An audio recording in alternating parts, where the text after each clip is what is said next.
What's happening? Yeah. I can barely hear you. Can you hear me now? Yeah, I hear you. I hear you. What's good with you, man? How you feeling? I'm good, man. Life is good. God is great. That's what I want to hear, man. I'm gonna introduce DMX properly. To me, DMX is one of my top 20 rappers ever to ever grab a mic, and there's a couple of reasons. We'll get into that momentarily. I've known for at least 20 years, anywhere from 20 to 25 years. The two things that come to mind when I think about DMX are the following. The first time I ever met DMX, he came to Hot 97. He came to Hot 97 and had a dog with him. Had a dog with a record promoter named Mike Kaiser. Yeah. DMX walked into the studio. I was the first person he saw before Fatman Flex.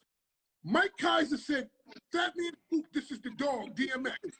And DMX said to me, I said, "What the fuck are you doing? What the fuck is this?" And then the dog bit me, and I was like, "Oh shit, whatever." He said, "Yo, this is X, this is the dog." And you walked into Funkmaster Flex's studio, and you gave us the record, "Get At Me, Dog." Yeah. 2 weeks later, that record was a record. The second major memory I have of DMX is he has a choker on around his neck. How old that choker is. But one day, myself and DMX were talking. Dog chain. It was a dog chain. It was a dog chain. Right, it was a dog chain. And yeah. Yep. And we were talking one day, that me and you were talking, and you were talking about when you were in the Tunnel nightclub. And somebody came up to you and said, "Yo, I want that chain." And you took the chain off your neck. You took the chain off your neck, you wrapped it around your head. And you said, nah. I don't remember anybody ever asking for something that I had on. It would have been a situation right then and there. You told me that you took the chain off your hand, off your neck, and wrapped it around your hand, and you put it in the. That sounds like something I would do, but I'm pretty sure nobody ever asked me for anything I had on. Like I said, especially then, I always had at least 30 niggas with me. Nigga couldn't even get to me to ask me for anything back then. To me, I don't know if I remember that story vividly. I don't know what happened. I don't know if you said it or whatever, but when I heard that story, when you said that story, it just reminds me of everything that DMX stands for. You want this, wrap it around your wrist and say, "Well, how bad do you really want it?" And whatever happened, in the story that you told me, the dude walked away, all the dudes walked away. And that's just what DMX is about to me. I also have you in my top 50 MCs for a couple of reasons. Number one, you changed the music business by dropping 2 albums in one calendar year. That was something that had not been done before. Right. Was that your idea to do, or did Def Jam come up with that? It was Def Jam's idea to drop the second album, because the first album was still doing big numbers. You know what I'm saying? And then Leo was like, "Yo, if you could, record another album in 30 days, I'll give you $1 million." And back then it was like, what? Like, nigga, I'm sitting on another album. It's nothing. And so I knocked it out. But see, the downside to that was that after I dropped that album, they sold the label. And, like I just felt like they sold me. Right. Because, Leo had told me, from his mouth, he said, like, "Yo, I inspired him to continue doing what he was doing." And then for him to tell me that, he lost his love for it, but then I inspired him to continue to do it, that made me poke my chest out. You know what I mean? I was like, that's what's up. That's what's up. That's what's up.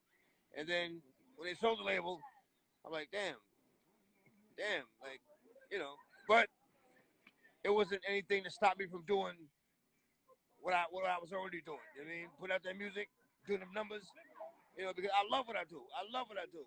And that was just a part of that, Do you think that they pushed you to do the album as something that would make it more attractive for other labels to buy them?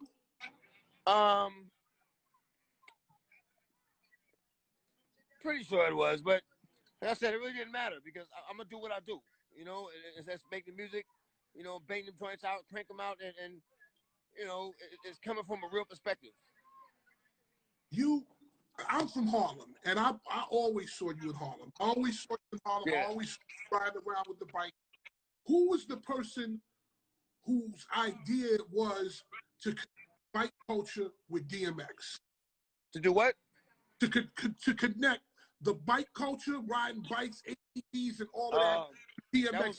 That was why. That was why. Joaquin, yeah, CEO of Rough Riders. You know, that was his idea.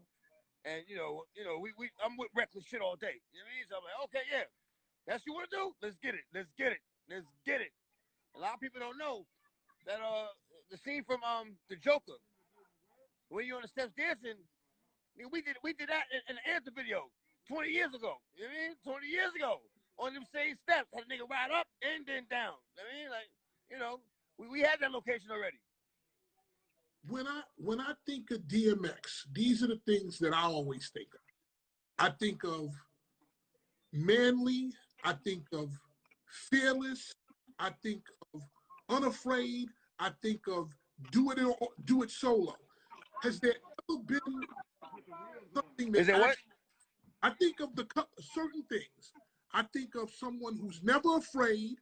I think of someone who stands by himself on his own. And I think of somebody who is strong. Is there? Well, let me say this. I'm not gonna say that I've never been afraid. I'm not gonna say I've never been afraid because I have been afraid. You know what I mean? And to this day, the thing that I'm afraid of the most is not being me. You know, and when it comes to standing on my own, it might have looked like I stood on my own, but I never stood alone. I never stood alone. I always stood with the streets behind me. You know what I mean? As long as I stood, they stood with me. You know, so I was never on my own, ever, ever. What is the one thing that actually scares you? If there was one thing that you would say that scares you, what would it be? I told you the one thing that scared me was not being able to be myself. Because a lot of people don't understand fame is a monster. Fame is a monster. Fame is something that'll have you not being yourself. Fame is something that'll have you acting different and being different and being okay with that. I never wanted to be okay with not being me. You know, I never wanted to be tricked into being someone else and not being the person that I am, because the person I am is what got me to where I'm at. I always, every interaction I had with you, everything that we've ever done together, whatever it is, you've always been authentic. I can say that. You've never been Hollywood. You've never been on no bullshit. You've never been, I hit you later and then call and the number is the wrong number. That's the one thing that I 100% say. You're also a man who talks about God openly and freely in an industry where that's not really cool to do that. What made you be able to be open and talk like that and show your faith? Well, I mean, like you said, in an industry where, you know, that's not often talked about, I've never been an industry person. I just happen to be a nigga in the industry. And there's a big difference. There's a big difference, you know? So, like, what got me to where I'm at, I had to keep it with me. And it's not so much that I'm a religious person, I'm a spiritual person. I have a relationship with God. I mean, and when I'm at my lowest, my faith is the strongest. And a lot of people don't understand why that is, because like it's that those times when God can show up and get you through the roughest times you've ever been through. When you're all right, hey, who do you need? What, you know, you think you don't need anybody or anything, but it's when you're at your lowest that you realize you need something to get you through, and God was always there. At what point did the presence of God become strong in your life? When did you actually find God? When was it? At what point? Fatman Scoop.